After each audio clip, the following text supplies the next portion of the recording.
مسلمانوں، سب نمازیں خصوصاً بیچ کی نماز یعنی نماز عصر پورے اہتمام کے ساتھ ادا کرتے رہو اور اللہ کے آگے ادب سے کھڑے رہا کرو. پھر اگر تم خوف کی حالت میں ہو تو پیادے یا سوار جس حال میں ہو نماز پڑھ لو. پھر جب امن و اطمینان ہو جائے تو جس طریق سے اللہ نے تم کو سکھایا ہے جو تم پہلے نہیں جانتے تھے اللہ کو یاد کرو.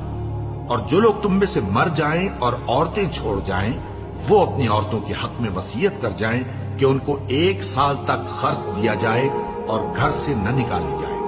ہاں اگر وہ خود گھر سے چلی جائیں اور اپنے حق میں پسندیدہ کام یعنی نکاح کر لیں تو تم پر کچھ گناہ نہیں. اور اللہ زبردست ہے، حکمت والا ہے. اور مطلقہ عورتوں کو بھی دستور کے مطابق نان و نفقہ دینا چاہیے. پرہیزگاروں پر یہ بھی حق ہے.